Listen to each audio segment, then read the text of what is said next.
তোমার শিক্ষা যদি তোমাকে আল্লাহমুখী না করে, কারণ আল্লাহ নির্দেশই দিয়েছেন ইকরা পড়ো বিইসমি রাব্বিকাল্লাযী খালাক, যিনি তোমাকে সৃষ্টি করেছেন। সৃষ্টিকে এই কথা বলে দেওয়া হচ্ছে স্রষ্টার দিকে তুমি নজর দাও। যে সৃষ্টি স্রষ্টামুখী না হবে ওই শিক্ষা না। ওই শিক্ষা মূলত আজকের যুগে ডাক্তার ইঞ্জিনিয়ার বানাতে পারে, তাকে একই সাথে আবু জেহেলও বানায়। আসসালামু আলাইকুম ওয়া রাহমাতুল্লাহি ওয়া বারাকাতুহু। মহান আল্লাহর কাছে শুকরিয়া আদায় করি যে আল্লাহ তাআলা আমারই প্রিয় প্রতিষ্ঠান, সেখানে এসে আজকে আমি কিছু কথা বলার জন্য সুযোগ পেয়েছি এবং নিজেকে ধন্য মনে করছি। আল্লাহর দরবারে মস্তক অবনত চিত্তে সবটুকু আবেগ উজাড় করে কৃতজ্ঞতা প্রকাশ করছি আলহামদুলিল্লাহ যে আল্লাহ তাআলা আমাকে এখানে দাঁড়িয়ে কিছু কথা বলার তৌফিক দিয়েছেন এবং আমরা এখানে একত্রিত হতে পেরেছি। এরকম একটা পরিবেশও আল্লাহ তাআলা আমাদেরকে দান করেছেন। সম্মানিত সুধী মণ্ডলী, আমার প্রাণপ্রিয় ছাত্রছাত্রী ভাই বোনেরা, সম্মানিত প্রধান অতিথি ইতিমধ্যে কথা বলেছেন। আমাদের আরও কিছু কার্যক্রম বাকি আছে, অন্যান্য অতিথিবৃন্দ কথা বলেছেন। আমি এই জন্য লম্বা কোনো কথা বলবো না। আমি শুধু আপনাদের সামনে দাঁড়িয়ে একটু সালাম দেওয়া, আপনাদের দোয়া নেওয়ার জন্য মূলত আসা। কারণ এই প্রতিষ্ঠানের সাথে আমাদের আবেগ, আমাদের ভালোবাসা জড়িত। এই প্রতিষ্ঠান থেকে আমরা নিজেদেরকে এই পর্যন্ত নিয়ে আসতে পেরেছি মহান আল্লাহ তাআলার একান্ত অনুগ্রহ, তার দয়া, আর তার পাশাপাশি সম্মানিত শিক্ষক মণ্ডলী অন্যতম কারিগর হিসাবে আমাদের পেছনে ভূমিকা পালন করেছেন। আমি এই কথাটি না বললেই নয়। অনেক আগ্রহ ছিল তৎকালীন সময় এবং এখনও বাংলাদেশের আলোচিত একটি মাদ্রাসা তামিনু মিল্লাত কামিল মাদ্রাসা, এই মাদ্রাসায় পড়ার জন্য তখন বায়না ধরেছিলাম। আমরা 10 ভাই বোন, আমি সবচেয়ে ছোট। আমার সেজ ভাই ওখানে আছে, মনিরুল ইসলাম আজাদ ভাইয়া তখন বাউফল মাদ্রাসায় পড়াশোনা করে। আমি ইসলামী ছাত্র শিবির সংগঠনের থাকার কারণে শিবিরের ভাইদের মাধ্যমে অনুপ্রাণিত হলাম যে কোনোভাবে তামিনু মিল্লাত কামিল মাদ্রাসা আমাকে পড়তে হবে। অনেক চেষ্টা করলাম, বায়না ধরলাম, আব্বা মাকে বোঝানোর যতটুকু সামর্থ্য ছিল চেষ্টা করলাম। আমাদের পারিবারিকভাবে একটা তৎকালীন সময় থেকেই প্র্যাকটিস ছিল, কোনো বিষয় হলে বড় ভাই ফখরুদ্দিন খান রাজি ভাই আমার, উনি সহ বৈঠক করে সিদ্ধান্ত হতো, পারিবারিক বৈঠক। তো ভাইয়া আসছে বাসায়, আমাকে আশ্বস্ত করা হলো যে তোমার বড় ভাই আসছে, আমরা সবাই মিলে আলোচনা করে যে সিদ্ধান্ত হবে সেটাই তোমাকে মেনে নিতে হবে। আমি আশা করলাম যে হয়তো তামিল মিল্লাত কামিল মাদ্রাসায় পড়ার একটা ব্যবস্থা এবার হবে। আমি এটা এখানে যারা আছে আমার প্রিয় ছাত্রছাত্রীদের, তাদের এটা স্মরণে রাখার জন্য বলছি। অনেক আলোচনার পর রাতে আমাকে জানানো হলো না, আমি ঘুমিয়ে পড়ছি। সকালবেলা উঠে আমাকে জানানো হলো যে আমরা অত আনন্দের সাথে এবং একই সাথে ভারাক্রান্ত হৃদয়ে, মা খুব গুছিয়ে কথা বলতে পারেন, 5 পাস, কিন্তু আমার মা সুন্দর হাতের লেখা, আব্বার চেয়েও। দুটো শব্দ ব্যবহার করলেন, আমার এখনো কানে বাজে, অত্যন্ত আনন্দের সাথে এবং ভারাক্রান্ত হৃদয়ে। আমি ভাবলাম যে এটা কি ধরনের সংবাদ। বলে যে আনন্দের সাথে এই কারণে যে আমরা সবাই একমত হতে পেরেছি, এই জন্য আনন্দের সাথে আলহামদুলিল্লাহ জানাচ্ছি। আর ভারাক্রান্ত হৃদয় এই জন্য যে আমরা তোমার প্রত্যাশা পূরণ করতে সক্ষম হচ্ছে না। অর্থাৎ তামিল মিল্লাত কামিল মাদ্রাসায় পড়া হচ্ছে না এই কারণে যে ওখানে 700 টাকা তৎকালীন সময় থাকা খাওয়ার খরচ লাগবে। এই 700 টাকা আমার পরিবার বহন করতে সক্ষম নন। আমার আব্বা তখন মরহুম অধ্যাপক সিরাজউদ্দিন খান, উনি একটি স্কুলের প্রধান শিক্ষক।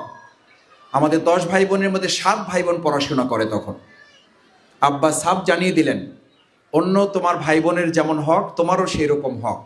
এই 700 টাকা শুধু তোমার পিছনে খরচ করার মতো সুযোগ এখন আমার হাতে নেই। সুতরাং তুমি বাউফলের মধ্যে যা আছে এই ভালো মাদ্রাসা তুমি যেটা চয়েস করো সেখানে যেতে পারো। এবং সেই ব্যাপারে আমাদের আলোচনা হয়েছে যে তুমি যে মাদ্রাসা আছে এটাও আলহামদুলিল্লাহ ভালো, কিন্তু আমরা সব মিলে চিন্তা করেছি তোমাকে ধানদি মাদ্রাসায় পাঠিয়ে দিব। আমার প্রাণপ্রিয় ছাত্রছাত্রী ভাই বোনার, এই কথাটুকু বলার জন্য এত গল্প বলি নাই, গল্প বলেছি অন্য কারণে।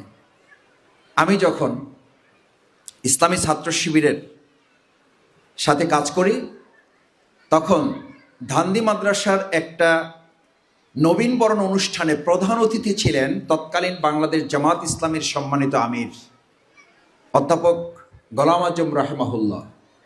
উনি প্রধান অতিথি, আর আমি ছাত্র শিবিরের কেন্দ্রীয় সভাপতি হওয়ার কারণেই আমাকে ওখানে ছাত্রদের পক্ষ থেকে অতিথি করা হয়েছে। আজকে যেমন প্রধান বক্তা, আমাকে ওই সময় প্রধান বক্তা করা হয়েছে।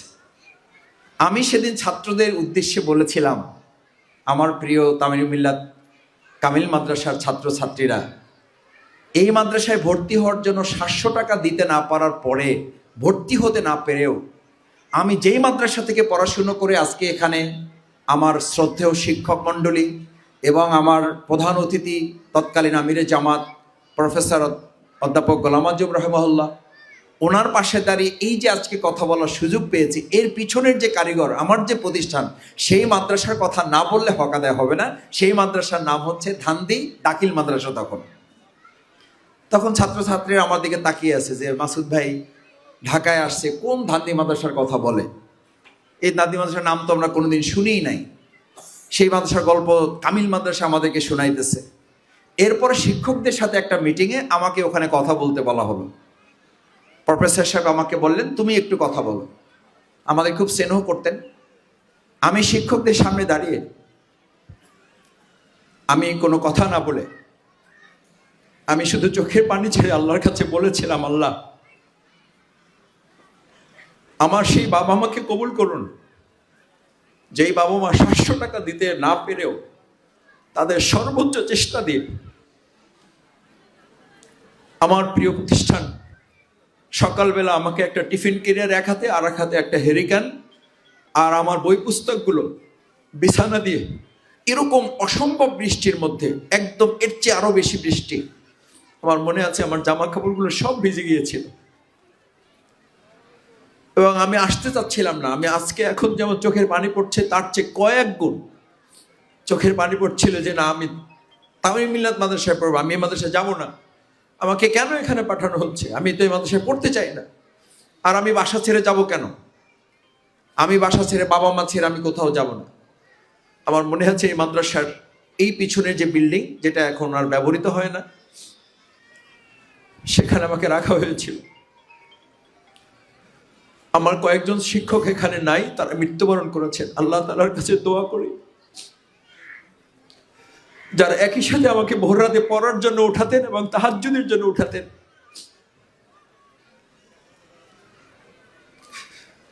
আমি ছাত্রছাত্রীদেরকে স্মরণ করাতে চাই। আমাদের সময় এরকম ভবন ছিল না, আমাদের সময় এত অবকাঠামো ছিল না, অত্যন্ত জীর্ণশীর্ণ একটা মাদ্রাসা ছিল। কিন্তু আলহামদুলিল্লাহ, আমার শ্রদ্ধেয় শিক্ষক মণ্ডলী নিবেদিত প্রাণ বাবার মতো যে কারিগর ভূমিকা পালন করেছেন, আল্লাহ তাআলা যাদেরকে তুলে নিয়েছেন তাদেরকে মেহেরবানি করে জান্নাতবাসী করুন। যারা আমার হাতের ডানে বসে আছেন, যারা আমার সামনে বসে আছেন, আল্লাহর রাস্তায় আমার বেয়াদবি মাফ করবেন। আমার শ্রদ্ধেয় শিক্ষকদের উঁচু জায়গায় দাঁড়িয়ে আমি আপনাদের সামনে কথা বলছি। আমি বলেছিলাম কর্তৃপক্ষকে যে আমাকে আল্লাহর রাস্তায় উঁচু জায়গায় দাঁড়িয়ে আমার শিক্ষকের সামনে কথা বলতে বাধ্য করবেন না। আমি নিছক আনুষ্ঠানিকতার কারণে এখানে দাঁড়িয়েছি, আমাকে আপনারা মাফ করে দিবেন। আমি শফিকুল ইসলাম মাসুদ, আপনাদের হাতের তৈরি করা। আপনারা পিটিয়েছেন আমাকে, আমার এই পিঠে এখন আপনাদের পিঠের লাঠির বাড়ি আছে। আমার কি জন্য? আমি 5 ওয়াক্ত নামাজ এই মসজিদে পড়তাম কিনা, আমি তাহাজ্জুদ পড়তাম কিনা, আমি একটু উচ্ছৃঙ্খল হলাম কিনা, আমার বাবা মা আপনাদের হাতে ছেড়ে দিয়েছিলেন। আজকে এখানে যারা শিক্ষার্থীরা আছে, আমি আমার প্রিয় শিক্ষার্থীদের, ছাত্রদের, ছাত্রীদের অনুরোধ করব, এই শিক্ষা প্রতিষ্ঠান শফিকুল ইসলাম মাসুদ তৈরি করেছে, এটা ভুলে যাও। এই কথা যতবার হয়েছে এটা কান থেকে, মাথা থেকে বের করে ফেলো, তোমাদের মাথায় ঢুকাও। এই মাদ্রাসা থেকে ভবিষ্যৎ বাংলাদেশের হযরত ওমরের মতো শাসক এখান থেকে তৈরি করে আমরা শুধু বাউফল, শুধু ধানদি নয়, গোটা বাংলাদেশকে শাসন করা রাষ্ট্রনায়ক আমরা এখান থেকে তৈরি করব। এটা ওমরের জায়গা, এটা ওমরের শাসনের জায়গা। এটা হযরত আবু বকরের মতো দয়ার্দ্র মানুষের জায়গা, এটা হযরত ওসমানের মতো উদার মানসিকতার মানুষ তৈরি করার জায়গা। আমি নিজে দেখেছি, আমার শ্রদ্ধেয় শিক্ষক মণ্ডলী তারা এরকম মানুষ তৈরি করতে সক্ষম। আমি সাক্ষী দিচ্ছি, আমার সমস্ত শিক্ষক মণ্ডলী তারা হযরত ওমর, হযরত ওসমান, হযরত আবু বকর, হযরত আলী, হামজা, খাব্বাব রাদিয়াল্লাহু তাআলার মতো অনুসারী তৈরি করতে সক্ষম। কারণ আমাদের সেই এলমের সময় তারা 5টি জিনিসকে সামনে রাখতেন। আমাদের এলমের প্রথম কথা হচ্ছে, এলমের প্রথম দাবি হচ্ছে আল ইমানিয়াত। আমার মধ্যে যেন এই দৃঢ় আস্থা বিশ্বাস তৈরি হয়, ইকরা বিইসমি রাব্বিকাল্লাযী খালাক। তোমার শিক্ষা যদি তোমাকে আল্লাহমুখী না করে, কারণ আল্লাহ নির্দেশই দিয়েছেন ইকরা পড়ো বিইসমি রাব্বিকাল্লাযী খালাক, যিনি তোমাকে সৃষ্টি করেছেন। সৃষ্টিকে এই কথা বলে দেওয়া হচ্ছে, স্রষ্টার দিকে তুমি নজর দাও। যে সৃষ্টি স্রষ্টামুখী না হবে ওই শিক্ষা শিক্ষা না। ওই শিক্ষা মূলত আজকের যুগে ডাক্তার ইঞ্জিনিয়ার বানাতে পারে, তাকে একই সাথে আবু জেহেলও বানায়। আমাদের এই মাদ্রাসা আবু জেহেল তৈরি করবে না। সেই জন্য সেই ইমানিয়াতের জায়গাটা আমাদেরকে ধারণ করতে হবে। আমাদের শিক্ষক মণ্ডলী আমাদেরকে বোঝাতেন ইলমের দ্বিতীয় দাবি হচ্ছে তাহারাত, পবিত্রতা, পরিচ্ছন্নতা, বক্রতা, জটিলতা মুক্ত পবিত্র পরিচ্ছন্ন একজন মানুষ হওয়া। নিজের মধ্যে এই চেতনা লালন করা যে আমি এই সুন্দর রাষ্ট্র বিনির্মাণ করতে চাইলে, পবিত্র পরিচ্ছন্ন বাউফল করতে চাইলে, পবিত্র পরিচ্ছন্ন সমাজ নির্মাণ করতে চাইলে, পবিত্র পরিচ্ছন্ন পরিবার নির্মাণ করতে চাইলে, পবিত্র পরিচ্ছন্ন একটা রাষ্ট্র গঠন করতে চাইলে আগে পবিত্রতা পরিচ্ছন্নতা নিজের থেকে শুরু করতে হয়। এই চিন্তা, এই দৃষ্টিভঙ্গি, এই বক্তব্য আমার মাথায় প্রথমে মাদ্রাসা থেকে আমার শ্রদ্ধেয় শিক্ষক মণ্ডলী ঢুকিয়েছেন। আগে নিজে পবিত্র হও, তারপর জমিন পবিত্র করো। জীবন পবিত্র না হলে জমিন কি করে পবিত্র হবে? এই বক্তব্য এখান থেকে ধারণ করেছি, এই নির্দেশনা এখান থেকে লালন করেছি। জীবনই যে পবিত্র করতে পারে না, সেই 56,000 বর্গ মাইল জমিন পবিত্র করবে কি করে? আমি বিশ্বাস করি ধানদি কামিল মাদ্রাসা থেকে ভবিষ্যৎ প্রজন্ম এমন তৈরি হবে, তাদের এমন পবিত্র জীবন তৈরি হবে, তাদের ছোঁয়ায় 56,000 বর্গ মাইল আগামী দিনে পবিত্র হতে বাধ্য হবে। আমার সম্মানিত সুধী মণ্ডলী, এই জান্নাতের বাগানের আপনারা যারা পাহারাদার, আপনাদের প্রতি অনুরোধ, এই জান্নাতের পাহারাদারের ভূমিকায় আল্লাহ তাআলা আপনাদেরকে মেহেরবানি করে যাদের কবুল করেছেন, আপনারা মনের মধ্যে আস্থা, বিশ্বাস, ভালোবাসা রাখবেন, এই দৃঢ়তা রাখবেন যে এই পবিত্র পরিচ্ছন্ন মাদ্রাসার মধ্যে যেন কোনো কলুষতা, কোনো চাওয়া পাওয়া, কোনো দুনিয়াদারি, আমাদের দুনিয়ার কোনো ব্যাপকতা, সম্মান, মর্যাদা যেন আমাদেরকে কখনো আচ্ছন্ন করে ফেলতে না পারে। তাহারাতের এই জায়গাটা ইলমের বড় জায়গা, কারণ ইলম সেই জায়গায় স্থান করে যেই জায়গাটা যত বেশি পবিত্র। পবিত্র না হলে এলম ওখানে স্থান পায় না। এলম যদি ওখানে ঢুকিয়েও দেওয়া হয়, অপবিত্রতার কারণে এলম ওখান থেকে বিদায় নিয়ে নেয়।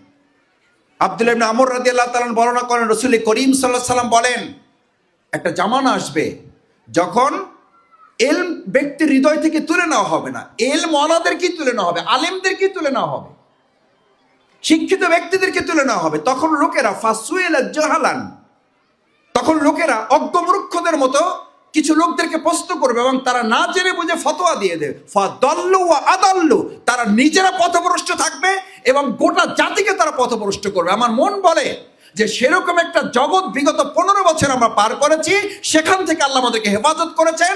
ফাদাল্লু আদাল্লু, এমন বিভ্রান্ত নেতৃত্ব, বিভ্রান্ত জাতি আর বাংলাদেশে আমরা চাই না। কারা তারা? রাসূল সাল্লাল্লাহু আলাইহি সাল্লাম বলেন, ইলম তুলে নেওয়া হবে না, আলেমদেরকে তুলে নেওয়া হবে।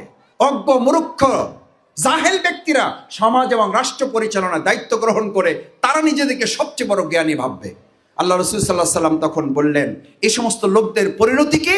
ফাআদাল্লু ওয়া আদাল্লু, এরা নিজেরা পথভ্রষ্ট এবং গোটা জাতিকে তারা পথভ্রষ্ট করবে। রাসূল করিম সাল্লাল্লাহু আলাইহি সাল্লাম তখন সাহাবীদেরকে সতর্ক করলেন, এটা বলে তোমাদের দায়িত্ব হচ্ছে 3 নম্বর পয়েন্ট, এলমের তৃতীয় দাবি হচ্ছে, আমি প্রথম বললাম ইমানের ইমানিয়াত, তাহারাত, তৃতীয় দাবি হচ্ছে সামাহাত, টলারেন্স, সহ্য ক্ষমতা। নিজের মধ্যে সহ্য ক্ষমতাটা এমনভাবে বাড়াও যে এই অজ্ঞ মূর্খ জাহেল লোকেরা যেন তোমাকে কোনোভাবে দুনিয়ার সম্পদ, মোহর, ডেজিগনেশন, স্ট্যাটাস, মর্যাদা, সম্মান, এমপি, মন্ত্রী, টিচার, সাংবাদিক, বুদ্ধিজীবী, ডাক্তার, এইসব কিছু বলে যেন তোমাকে ইলমের পবিত্র জায়গা থেকে তোমাকে যেন অধৈর্যশীল, অসহনশীল করে তুলতে না পারে। Tolerance is the best teacher. আমার একজন শিক্ষক ছিলেন, আমরা তাকে বাংলা, আমাদের ইংরেজি পড়াতেন, আমাদের লিটারেচার পড়াতেন, আমরা তাকে মোল্লা স্যার ডাকতাম। আমাদের মোল্লা স্যার ছিলেন, আজকের যেমন ডিসে সাহেব এসেছিলেন, সিলান সাহেব এসেছিলেন, আমাদের সেই সময় শিক্ষা পরিদর্শক এসেছিলেন, জেলা থেকে এসেছিলেন। স্যারের পেরেশানি আমার এখনো মনে আছে। আল্লাহর কাছে দোয়া করে, আল্লাহ আমাদের এই সব পেরেশানওয়ালা, এই সহানুভূতিশীলওয়ালা শিক্ষকগুলোকে আল্লাহ দয়া করে আমাদেরকে তারা সম্মানিত করেছেন, আল্লাহ আপনি তাদেরকে জান্নাতে সম্মানের সাথে মেহমান হিসাবে কবুল করুন। আমার মনে আছে এখানে ক্লাসে পরিদর্শক এসে ঢুকেছেন আমাদের ক্লাস, স্যার ক্লাস নিচ্ছিলেন, পরিদর্শক এসে আমাদেরকে জিজ্ঞেস করেছেন একটা ইংরেজি শব্দ, উনি পাশে দাঁড়িয়ে আছেন। তা আমরা, আমার প্রিয় ক্লাসমেট এখানে ছিল, মোমেন আছে, মোমেন ছিল, মোমেন আমাদের মধ্যে সবচেয়ে ভালো ছাত্র ছিল, ফার্স্ট ক্লাস সেকেন্ড হয়েছে আপনারা জানেন। সেই সময় বাংলাদেশের মধ্যে গুরুত্বপূর্ণ ভূমিকায় এই মাদ্রাসাটাকে তখন তুলে ধরার ক্ষেত্রে সৈয়দ আব্দুল মোমেনের এই ভূমিকাটাকে আমি আজকে বিশেষভাবে স্মরণ করি। আমার প্রাণপ্রিয় শিক্ষার্থী, ছাত্রছাত্রী বন্ধুরা, এই মাদ্রাসা থেকে যদি ফার্স্ট ক্লাস সেকেন্ড তৎকালীন সময় হয়ে থাকে, তাহলে এই জায়গায় তো আমাদের ফার্স্ট ক্লাস ফার্স্ট এখান থেকে হওয়ার কথা। আমরা আশা করি এখান থেকে সেরকম টপ 10 এখান থেকে তৈরি হবে। আমার তখন মনে আছে মোল্লা স্যার একটা শব্দ আমাকে জিজ্ঞেস করলেন, সেই পরিদর্শক আমাদেরকে, আমরা বলতে পারতেছিলাম কিন্তু যেভাবে বললে উত্তরটা হবে ওভাবে বলতে পারতেছি না। স্যার তখন দূরে থেকে দাঁড়িয়ে দেখাচ্ছে যে ওটার নাম ছিল পেটুক, মানে শব্দটা হবে পেটুক আর কি। একটা ইংরেজি শব্দ জিজ্ঞেস করছেন, শব্দটা হবে বাংলায় হবে পেটুক। তা আমরা পেট ভর্তি বলতেছি, তো উনি পেটুক বোঝাতে গিয়ে বারবার এরকম পেটের দিকে চাপ দিচ্ছেন, এরকম করে বোঝাচ্ছেন, বলো এটা বলো এটা বলো। তখন মোমেন্ট শব্দটার উত্তরটা সঠিকভাবে বলতে পেরেছে। স্যার ধন্যবাদ দিলেন। ধন্যবাদ দিয়ে স্যার যে এরকম করতেছিলেন এটা পরিদর্শক খেয়াল করেছেন। পরিদর্শককে বললেন, আপনি যে কাজটা করেছেন এটা ভুল করেন নাই। আপনি আপনার শিক্ষকের প্রতি যে মমতা, যে ভালোবাসা, যে পেরেশানিটা দেখিয়েছেন, এটাই একটা ছাত্রকে উজ্জীবিত করে এবং এর আলোকেই এই ছাত্রর ভবিষ্যৎ বাংলাদেশের নির্মাতা হিসেবে কাজ করবে। সেই মোমেন এখন সরকারের দায়িত্ব পালন করে, রাষ্ট্র পরিচালনার দায়িত্ব পালন করে। আমাদের প্রিয় ছাত্রছাত্রীদের বহু ভাইয়েরা আমার এই প্রিয় ধান্দি মাদ্রাসা থেকে এখন রাষ্ট্র পরিচালনার বহু গুরুত্বপূর্ণ জায়গায় তারা কাজ করছে। আমি বলি, আমি ভাইদের সাথে যখন কথা হয় আমি বলি যে 92 ব্যাচের সবচেয়ে দুর্বল ছাত্র আমি। তখনও রাস্তায় ছিলাম, এখনো রাস্তায় আছি।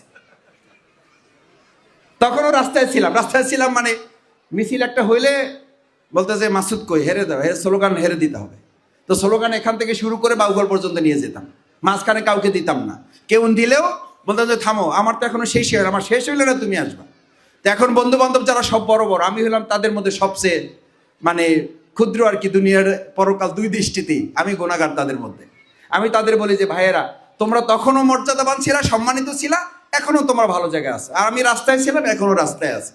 তো মোমেন আমার মাঝে মধ্যে বলে যে স্যার আমার একটু মাঝে মধ্যে সুযোগ দিয়েন, যদি ওরকম কিছু হয় তো একটু পাশে থাকার সুযোগ টুযোগ দিয়েন। আলহামদুলিল্লাহ, এই যে আমাদের মধ্যে ভালোবাসা, মহব্বত, এটা আজকের যুগে তো ছাত্র, আমি শুনি মাঝে মধ্যে বাউফলে যে ছাত্র আরেক ছাত্রকে, এক ক্লাস ফ্রেন্ড আরেক ক্লাস ফ্রেন্ডকে হত্যা করে, ছুরিকাঘাত করে। আর আমাদের মধ্যে সম্পর্কের ভ্রাতৃত্ব বন্ধনটা তো আপন ভাইয়ের মতো করে আমরা, আমাদের বন্ধনটা এখন আপন ভাইয়ের মতো, একটা পরিবারের মতো মনে করি আমরা। সেই শিক্ষা ব্যবস্থা কোথায় গেল? আমি মনে করি ধান্দি মাদ্রাসা গোটা বাউফলের শিক্ষা প্রতিষ্ঠানের জন্য ভ্রাতৃত্বের বন্ধন তৈরি করতে একটা মডেল হবে ইনশাআল্লাহ। আমি কথা লম্বা করতে চাই না, সেজন্য সামাহাত, সহ্য ক্ষমতা পরে 4 নম্বর ইলমের দাবি করা হয়েছে ইখবাত। আরবিতে এটাকে ইখবাত বলে, দৃঢ়তা, স্ট্রেংথ। আমাকে কেউ টলাতে পারবে না, আমি পাহাড়ের মতো অবিচল।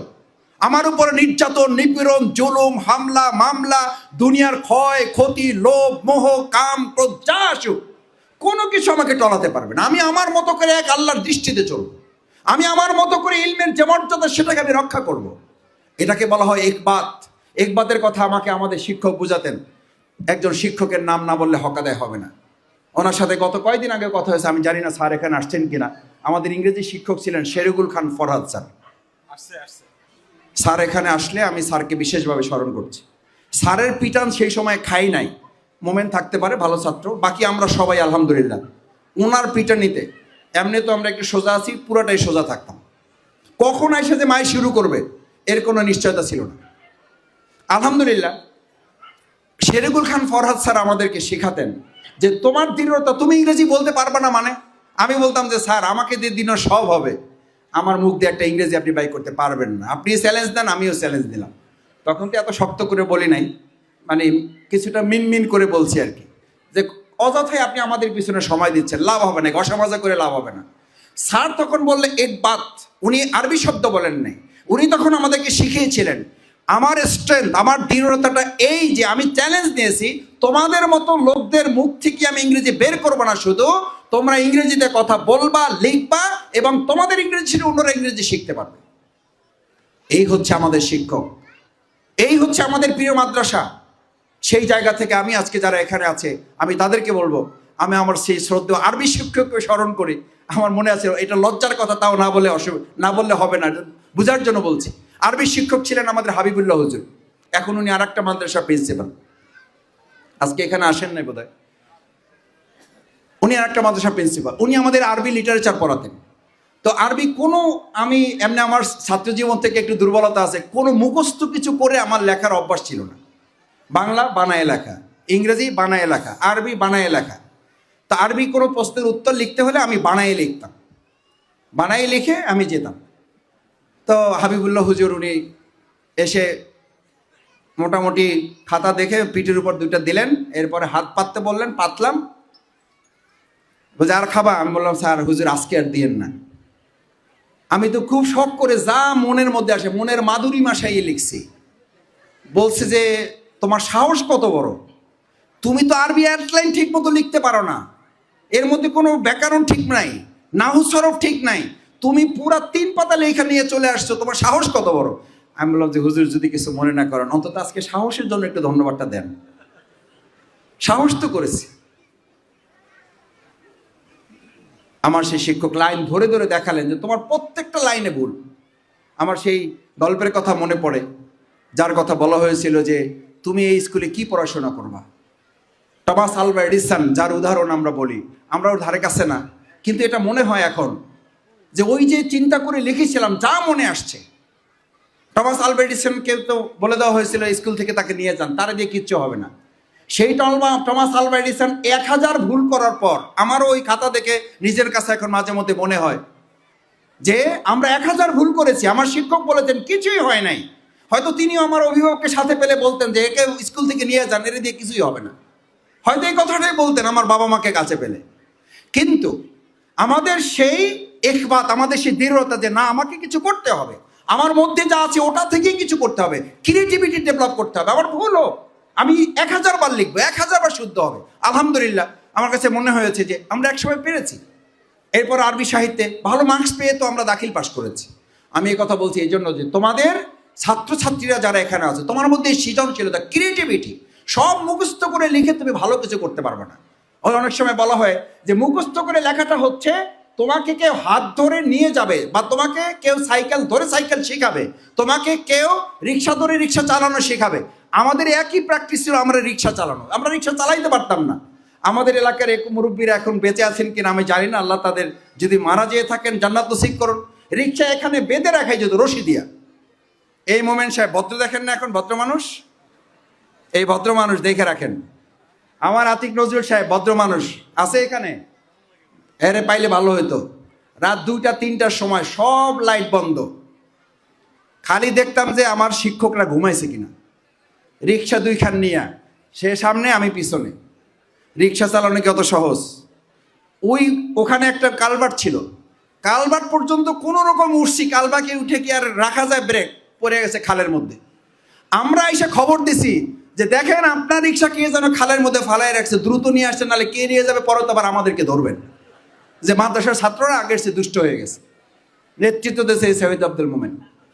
যদি আমার কোনো দোষটাই তারে ধরেন, আমি তার অনুসারী ছিলাম তখন। আমার প্রিয় ছাত্রছাত্রীরা,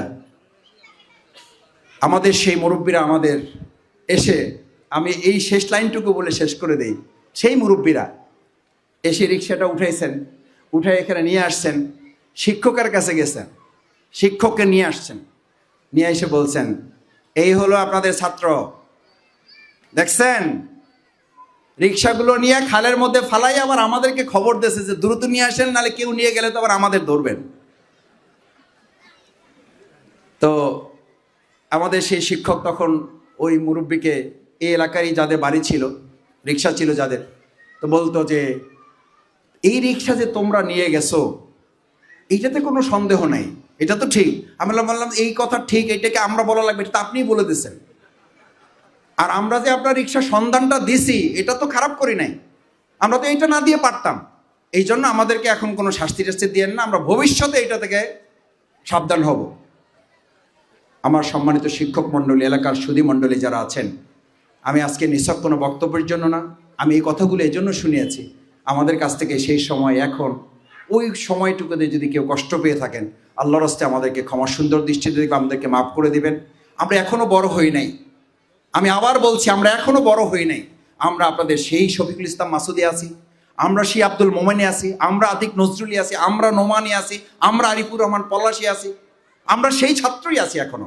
এবং যতদিন আমরা বেঁচে থাকবো, ধানদি মাদ্রাসার এই আনাচে কানাচে ঢুকলে আমরা একজন ছাত্র হিসাবে আপনাদের সাথে পরিচয় দিতে স্বাচ্ছন্দ্য বোধ করব। আল্লাহ যদি আমাদেরকে আরো অনেক বড় করেন, তারপরও আমাদের সবচেয়ে আত্মতৃপ্তির পরিচয় থাকবে আমরা ধানদি মাদ্রাসার ছাত্র। আমাকে যখন মুজাহিদ পরিচয় দেয় আমরা প্রাক্তন ছাত্র, আমি আজকে সংশোধনী দিয়ে এটা পাশ করাতে চাই। এখানে এই হাউসে আমি আপনাদের অনুমোদন নিতে চাই, একটু আমাকে আল্লাহর হস্তে অনুমোদন দিবেন যে ভবিষ্যতে আমাদেরকে আপনারা এই মাদ্রাসা প্রাক্তন বলবেন না, বলবেন শফিকুল ইসলাম মাসুদ এই মাদ্রাসার আগেও ছাত্র ছিল, এখনো আছে, যতদিন বেঁচে থাকবে এরা আজীবন এই মাদ্রাসার ছাত্র থাকবে। গৃহীত? পাস? আইন পাস? সুতরাং আজকের আমার বক্তব্য শেষ করার পর মুজাহিদ এসে যেন ঘোষণায় এটা কারেকশন করে যে আমরা প্রাক্তনও ছিলাম না, প্রাক্তন নাই। জাস্টিসরা কখনো কি হয় না, জাস্টিসরা কি হয় না, অবসরে যান। আমাদের অন্তত এই সম্মানটুকু দিয়েন যে ধানদি মাদ্রাসা থেকে আমরা ছাত্রত্বে কি করি না, অবসর নেই না। আমরা এখনো শেখার উপরে আছি, আমরা এখনো এলম অর্জনের পিছনে ছুটছি, আমরা এখনো জানার চেষ্টা করছি। শুধু হয়তো স্থানটা পার হয়েছে, আমাদের বডিটা অন্য জায়গায়, আমাদের হৃদয়টা এখানে পড়ে আছে। সুতরাং এই যুক্তিতেই আমাদেরকে মাদ্রাসার ছাত্র হিসাবে আজীবন সদস্য, আজীবন ছাত্র হিসাবে পরিচয় দিয়ে আমাদেরকে আপনারা দোয়ার মধ্যে রাখবেন, সেই প্রত্যাশা ব্যক্ত করে আমি একটু সময় বেশি নিয়ে ফেলেছি, ক্ষমা সুন্দর দৃষ্টিতে দেখবেন। আবারও আল্লাহ তাআলার কাছে মাদ্রাসার জন্য দোয়া করি। মাদ্রাসার জন্য কিছুই করতে পারি নাই, অন্তরটা কাঁদতো। 15 বছরে শুধু বলতাম হুজুর দোয়া করেন, যদি আল্লাহ কখনো ভালো সময় দেয় তাহলে পুরো জীবনের টুকু সব দিয়ে মাদ্রাসা ঋণ শোধ করার চেষ্টা করব। আজকে আমি আসতে আসতে অনেক কথা শুনেছি। এই মাদ্রাসার জন্য আমি শুধু এতটুকু বলি, এই মাদ্রাসার জন্য ভবিষ্যতে যা যা করা দরকার কোনো কিছুতে আল্লাহ তাআলা আমাদেরকে ঠেকাবেন না। আল্লাহর অনুগ্রহ এবং তার বান্দাদের সহযোগিতা নিয়ে এই মাদ্রাসার জন্য সবটুকু সহজ হবে এবং আমরা তা করতে পারবো ইনশাআল্লাহ। এবং একজন ছাত্র হিসাবে সেই করার ক্ষেত্রে আমার পক্ষ থেকে যা করা দরকার, আমি আমার বন্ধু বান্ধব আমরা যারা আছি সম্মিলিতভাবে এই মাদ্রাসার জন্য আমরা তা করব। আমি যা করেছি সেটার মধ্যে এইটুকু বলি শুধু যে আজকে যিনি এসছেন, আমি আসলে দুঃখ প্রকাশ করছি, শুরু থেকে থাকতে পারলে ভালো হতো। শেখ মহিউদ্দিন সাহেব যিনি এসেছেন, আপনারা জানেন উনি আকিস গ্রুপের অত্যন্ত স্বনামধন্য ব্যক্তি। ওনার বাবা শেখ আকিস উদ্দিন যিনি ছিলেন, উনি অত্যন্ত আগ্রহ করে শুধু এই মাদ্রাসার প্রোগ্রামের জন্য, উনি সাধারণত কোনো বড় প্রোগ্রামে যান না, উনি এই প্রোগ্রামে এসছেন শুধু আমার অনুরোধে যে আপনাকে যেতে হবে। আশা করি যে ওনার আশাটা এই মাদ্রাসার জন্য বরকতপূর্ণ হবে ইনশাআল্লাহ, এবং সেটা আমরা আস্তে আস্তে সেটা সুযোগ পাবো বুঝার জন্য। আমার শ্রদ্ধেয় ভাইস চ্যান্সেলর, ওনাকে আমি মাঝে মধ্যেই ফোন করে শুধু স্মরণ করাতাম যে স্যার এই মাসে কিন্তু একটা 21 তারিখ আছে, এটা কিন্তু মনে রাখেন। তো শামসুল আলম স্যার বলতেন যে হ্যাঁ 21 তারিখ তো সব মাসে আছে। আমি বললাম হ্যাঁ সব মাসে আছে, কিন্তু এই মাসেরটা একটু ব্যতিক্রম, এটা যেন আবার ভুলে যায় না, হঠাৎ করে বলে বসেন না একটা সরকারি প্রোগ্রাম পড়ছে। তো উনি আমার এক ফাঁকে বলছিলেন, মনে আছে কিনা ওনার, যে প্রধান উপদেষ্টারও যদি প্রোগ্রাম পড়ে তো ধানদি মাদ্রাসার প্রোগ্রাম তো আর ক্যান্সেল করা যাবে না। আলহামদুলিল্লাহ আমাদের সম্মানিত অনেক অতিথিবৃন্দ আসছেন, সবার প্রতি আমি কৃতজ্ঞতা জ্ঞাপন করি। এই মাদ্রাসার প্রতি আমরা সবাই দায়বদ্ধ এবং সেই দায়বদ্ধতার দিকে ভবিষ্যতেও আমরা জবাবদিহিতার আওতায় থেকে আল্লাহ তাআলার সন্তুষ্টির উদ্দেশ্যে আমাদের সবটুকু আমরা এখানে বিনিয়োগ করব। এটাকে আমরা জান্নাত উপযোগী, জান্নাতে যাওয়ার উসিলা হিসাবে গ্রহণ করলেই আমাদের দুনিয়ারও কল্যাণ হবে, পরকালের নাজাতের জন্য আল্লাহ আমাদেরকে কবুল করবেন। সবাই বলুন আমিন। সেই প্রত্যাশা ব্যক্ত করে আবার আপনাদের কাছে দোয়া চেয়ে আমার কথা শেষ করছি।